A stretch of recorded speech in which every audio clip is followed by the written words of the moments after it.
Hey, Math! Do you need some help? Yeah. If I fail, my dad's gonna kill me. Are you busy? No, what are you working on? The Pythagorean Theorem. I just don't get it. It's not really that difficult. Let me see your paper. Good luck figuring it out. Don't worry about me, I aced math. Alright, what do you need help with? Everything. I probably slept through it all. Alright, well, the point is that you're going to use the two given sides of this triangle here to find x. The Pythagorean theorem always works for right triangles. The equation to find the sides is a squared plus b squared equals c squared. See this side that's opposite the right angle? That's referred to as side C, the hypotenuse. The other two sides, or legs, are a and b. To solve the equation, we need to plug in the numbers for a and b. That gives you 6 squared plus b squared equals c squared. After that, we need to square 6 and 8, giving you 6 squared is 36, and b squared is 64. Add them together and you get 100 equals c squared. C is still squared. To get rid of that square, we need to square root both sides by putting them both under the radical sign. And that gets you 10 equals c. So wait, does the answer always come out even in the end? No, not always. Say, for example, a is 4 and b is 2. It's not going to come out whole. Just as we did with the previous equation, we have to plug in the numbers for a and b. We start off by using the equation for Pythagorean theorem, a squared plus b squared equals c squared.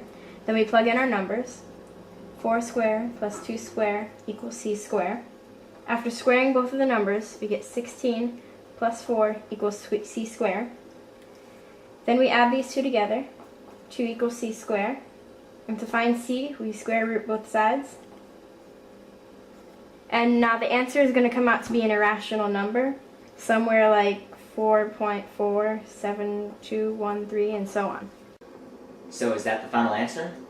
No, you need to round to the nearest tenth, which is 4.5. Alright, so what do I need to do if I need to solve for a or b? It's pretty much the same way. Say you need to solve for b. Just plug in the numbers for a and c, then solve. Watch. Alright, after you have the basic equation, we can plug in for a and c, which is 9 squared plus b squared equals 15 squared. And like you do with the other equations, you square the numbers that need to be squared, which is 81 plus b squared equals 225. Now you have to get b by itself, so you have to move this number to the other side. You do that by subtracting it from both sides.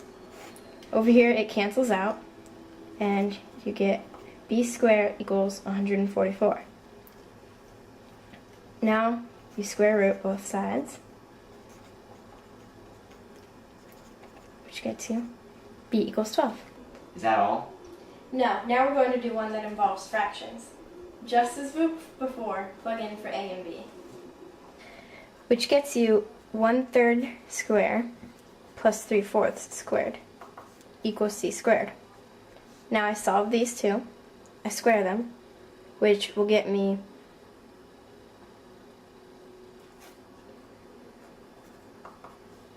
1/9 plus 9/16 equals c squared. Now, to add these two fractions together, we have to find a common factor. The easiest way to do that is to multiply the two denominators together. Once we have that, we can solve the equation.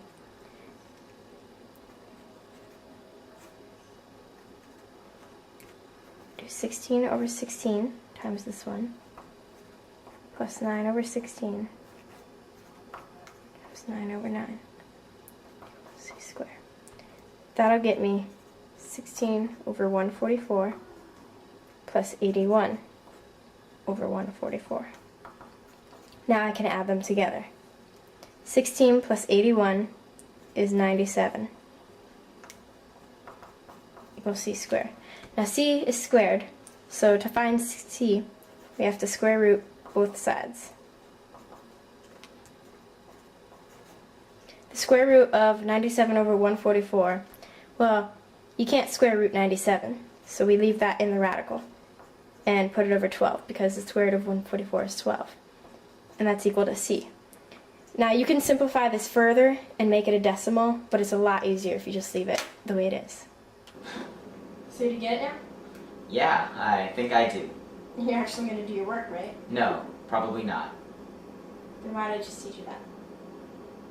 Because I don't like you and want to see how much of your time I could take up.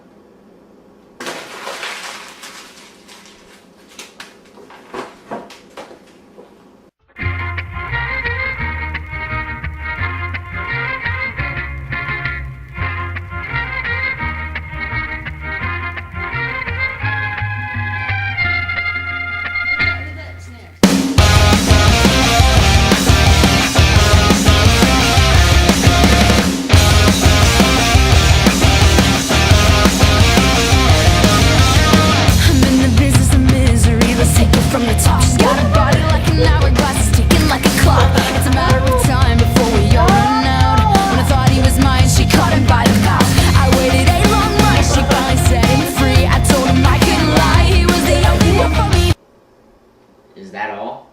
No. Now we're going to do a gay one.